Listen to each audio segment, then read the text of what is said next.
এই ধনঞ্জয়ের মতো সঞ্জয় হয়ে যাচ্ছে না তো? সঞ্জয়ের সাথে আর যারা আছে অবশ্যই বলছি, তাতে যদি আমার পার্টিসিপেট হবে, একার কাণ্ড নয়, এর সাথে যারা যুক্ত আছে সঠিকভাবে তদন্ত করলে আমার বিশ্বাস যে তার ধরা পড়লে তাদেরকেও শাস্তির ব্যবস্থা করতে হবে। আর সকালে চাকরি চাললে সন্দীপ সন্ধ্যে চাকরি পেয়ে যাচ্ছে, এর মধ্যে কী অর্থ আছে? যে হাসপাতালে যে বর্জ্যগুলো আছে সেগুলো দিয়ে দুর্নীতি হচ্ছে না, র্যাকেট ছিল, এটা কার কী কাহানি আছে সেটাও খুঁজে বার করতে হবে। তারা তদন্ত করছে এটা। আর সিবিআইয়ের কাছে 12 দিন হয়ে গেল, এখনো পর্যন্ত কংগ্রেস সে অর্থ দেখতে পাচ্ছি না। প্রয়োজনে সিবিআই যদি মনে করে এই ধরনের চোর পুলিশ খেলা খেলবে, তাহলে কিন্তু সিবিআই সিজিও কমপ্লেক্স আমাদেরকে অভিযান করতে হবে, ঘেরাও করতে হবে। সঞ্জয়ের বাড়িতে আর একটা কথা হচ্ছে যে মুখ্যমন্ত্রী যে 10 লাখ 5 লাখ 2 লাখের যে রেট বেঁধে দিচ্ছেন, এটা মারা বন্ধ করা হোক। মুখ্যমন্ত্রীকে আমরা সম্মান জানিয়ে বলছি, আর মুখ থেকে আমরা এই ধরনের শব্দ বাক্য আমরা কোনোদিন আশা করিনি। যদিও অন্যার এক বিধায়ক মুখ্যমন্ত্রী সম্পর্কে যে কুরুচিকর মন্তব্য করেছে, 25 লাখের রেট বেঁধেছে, সেটাকে যেমন ধিক্কার জানাচ্ছি, একইভাবে মুখ্যমন্ত্রী যে 10 লাখের কথা উল্লেখ করছে ধিক্কার জানাচ্ছি। আমরা এখন শোকাগ্রস্ত, আমাদেরকে টাকা দিয়ে উনি ভোলাতে চাইছেন। ওনার পরিবারের লোকজনের বক্তব্যটাই যে শুনলাম মিডিয়ার মাধ্যমে নাকি সেখানেও টাকা অফার করেছে, এটা মেনে নেওয়া যায় না। যারা অন্যায় করেছে মুখ্যমন্ত্রীর উদ্দেশ্যে বলবো, সেই অন্যায়কারী দোষীদেরকে আড়াল করার জন্য আপনার সরকার না পড়ে যায় এই ধরনের কাজ করবেন না।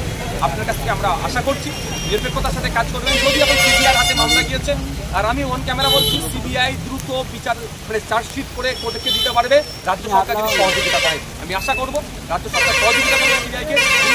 সঞ্জয়ের বাড়িতে সিবিআই গেছিলেন, 1 ঘন্টা 15 মিনিট ঢুকলেন, ব্যাপারটা কি? এখানে অনেক কিছু হচ্ছে, অনেক সন্দেহ হচ্ছে, যেটা হচ্ছে কি সিবিআই কাদের কথা শুনে চলছে, কেউ প্রশ্ন থেকে যাচ্ছে। যারা এসেছেন আপনাদের বলবো, ঘুমিয়ে পড়লে হবে না, জেগে থাকতে হবে। বিচার ব্যবস্থা আদালতে গিয়েছে, মামলা ঠিক কথা, আদালতের জজেদেরকে বুঝাইয়ে রাখতে হবে। এটা কিন্তু আমি আপনাদের বলে যাচ্ছি, এটা বললে হয়তো আমার নামে কন্ডেম হতে পারে, কিন্তু বৃহত্তম আমাদের পরিবারের একজন আমাকে বলতে বাধ্য হচ্ছে, যদি আমরা চুপ করে যাই কিন্তু আদালতেও কিন্তু কেসটা ঠান্ডা ঘরে চলে যেতে পারে।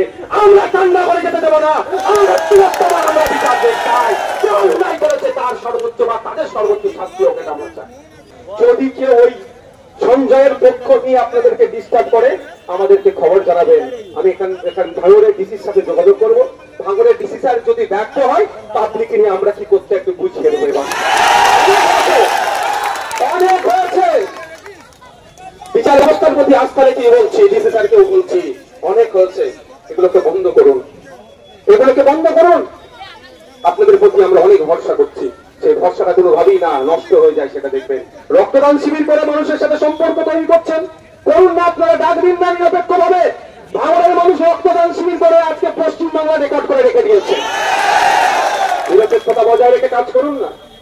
কিন্তু দুর্ভাগ্যের বিষয়, অনেক সমান না, কিছু কিছু অফিসারও দেখছি নিরপেক্ষতার অভাব হচ্ছে, সেটা তো আপনারা আশা করছি রেকটিফাই করে নেবেন।